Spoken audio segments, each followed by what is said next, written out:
దేశంలోని 5 రాష్ట్రాల్లో అసెంబ్లీ ఎన్నికలు జరగనున్నాయి. వాస్తవానికి ప్రతి రాష్ట్రంలో జరిగే ఎన్నికలు అత్యంత కీలకమే. అయితే మిగిలిన రాష్ట్రాలతో పోలిస్తే తమిళనాడు రాష్ట్రంలో జరగనున్న ఎన్నికలపైనే అందరి దృష్టి ఉంది. ఎందుకంటే తమిళనాడు రాజకీయాలు మిగిలిన రాష్ట్రాలతో పోలిస్తే మరింత భిన్నంగా ఉంటాయి. దీనికి తోడు తమిళనాడులో ప్రస్తుతం నెలకొన్న రాజకీయ పరిణామాలతో ఈసారి తమిళ ఓటర్లు ఏ కూటమికి లేదా ఏ పార్టీకి మద్దతుగా నిలుస్తారనేది ఆసక్తికరంగా మారింది.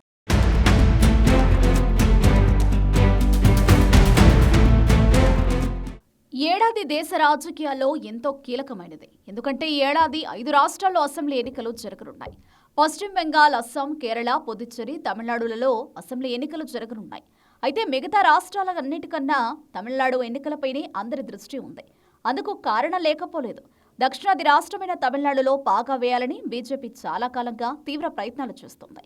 ఈసారి అన్నా డీఎంకే, బీజేపీ సారథ్యంలోని కూటమి ఎలాగైనా సరే డీఎంకేను ఓడించి అధికార పీఠం అధిరోహించాలని ఉవ్విళ్లూరుతోంది. మరోవైపు డీఎంకే అధినేత ఎంకే స్టాలిన్ ముఖ్యమంత్రిగా రెండోసారి పదవి ప్రమాణం చేస్తారా లేదా అన్నది $1 మిలియన్ ప్రశ్న. స్టాలిన్ నాయకత్వానికి దళపతి విజయ్ నేతృత్వంలో ఆవిర్భవించిన కొత్త పార్టీ టీవీకే సవాల్గా మారింది.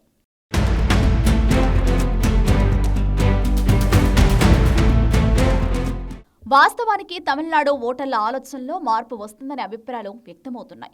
పెరియార్ రామస్వామి నాయకర్ మార్గనిర్దేశంలో పుట్టి పెరిగి పెద్దదై స్థిరపడిన ద్రవిడ ఉద్యమానికి తమిళనాడు నేలపై ఇంకా జవసత్వాలున్నాయా లేవా అన్నది రానున్న అసెంబ్లీ ఎన్నికల ఫలితాలు నిర్ణయిస్తాయి.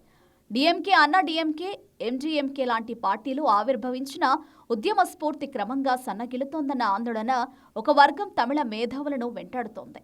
ద్రవిడ ఉద్యమం ఎందుకు అనే వారితో పాటు డీఎంకే, అన్నా డీఎంకే పార్టీలతో విసిగిపోయి ఇక చాలు అనుకునే వారి సంఖ్య రోజురోజుకు పెరిగిపోతుంది.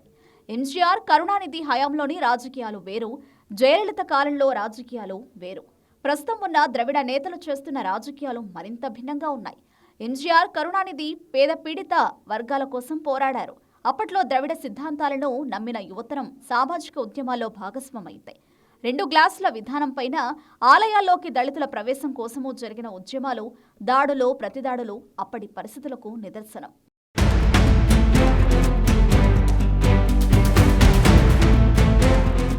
ఎంజీఆర్, కరుణానిధి వంటి నేతల హవా కొనసాగుతున్న సమయంలో అవినీతి పెద్దగా లేదు.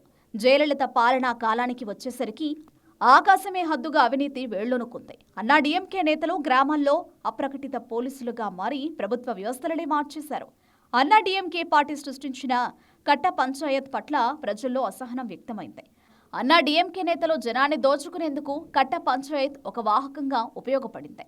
అవినీతి కారణంగా పాలన గాడి తప్పింది. పార్టీ అధిష్టానానికి జిల్లా స్థాయి, క్షేత్రస్థాయి నేతలపై పట్టు లేకుండా పోయింది.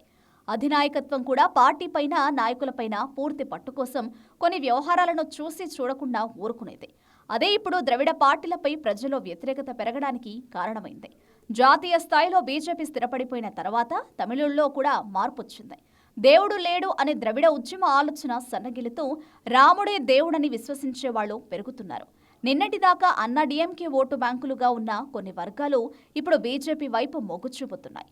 అందుకే 2024 లోక్సభ ఎన్నికల్లో కమలం పార్టీకి 18% ఓట్లొచ్చాయి. ఈ ఓటింగ్ సరళి కొంచెం మారినా బీజేపీకి గణనీయమైన సీట్లు వచ్చేవి.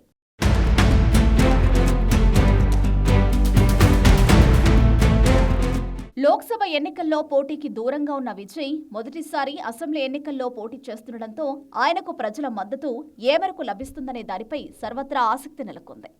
ప్రస్తుత పరిస్థితుల్లో విజయ్ ఒంటరిగా పోటీకి సిద్ధంగా ఉంటారా, లేక కేసులతో భయపెట్టే దారికి తెచ్చుకోవాలనుకునే జాతీయ పార్టీలతో కలిసిపోతారా అన్నది ప్రస్తుతానికి చెప్పలేం. అయితే జెన్జీ యువత మాత్రం మార్పును కోరుకుంటూ విజయ్ వైపు చూస్తుందనే టాక్ వినిపిస్తోంది. తమిళనాట 27 సంవత్సరాల లోపు వయసు ఉన్న ఓటర్లు 1 కోటి మందికి పైగా ఉన్నారు. మొత్తం ఓట్లలో వారిది దాదాపు 20% వాటా ఉంది. జెన్జీ యువతలో మెజారిటీ ఓటర్లు విజయ్ వైపు ఉన్నారనే అంచనాలున్నాయి. డీఎంకే, అన్నా డీఎంకేల స్పర్ధ నుంచి తమిళనాడును సంపూర్ణ పొలిటికల్ పోటీ మార్కెట్గా మార్చిన ఘనత విజయ్కే దక్కుతుందనే అభిప్రాయాలు వ్యక్తమవుతున్నాయి.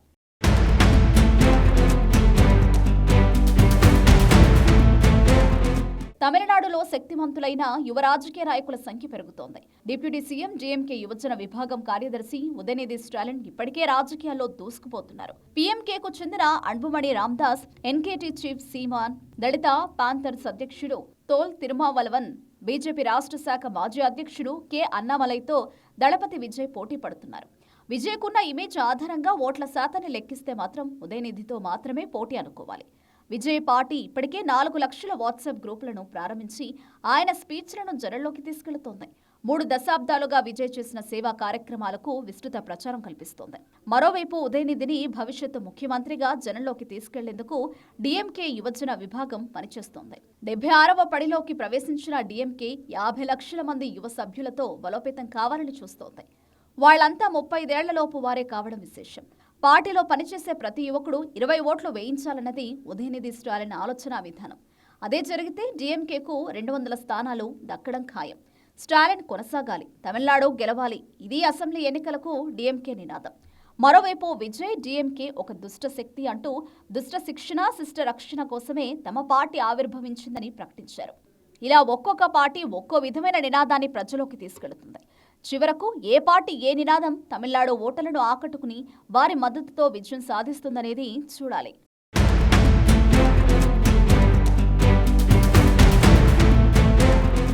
తమిళనాడులో అసెంబ్లీ ఎన్నికలు సమీపిస్తున్న నేపథ్యంలో ఈసారి తమిళుల తీర్పు ఎవరికి అనుకూలంగా ఉండనుంది, ఎవరికి ప్రతికూలంగా ఉండనుందనే దానిపై సర్వత్రా ఉత్కంఠ నెలకొంది. తమిళనాడులోని ఓటర్లు మార్పును కోరుకుంటున్నారా, లేక స్టాలిన్కి మరొకసారి సీఎంగా ప్రమాణం చేసే అవకాశం కల్పిస్తారా అన్నది చూడాలి.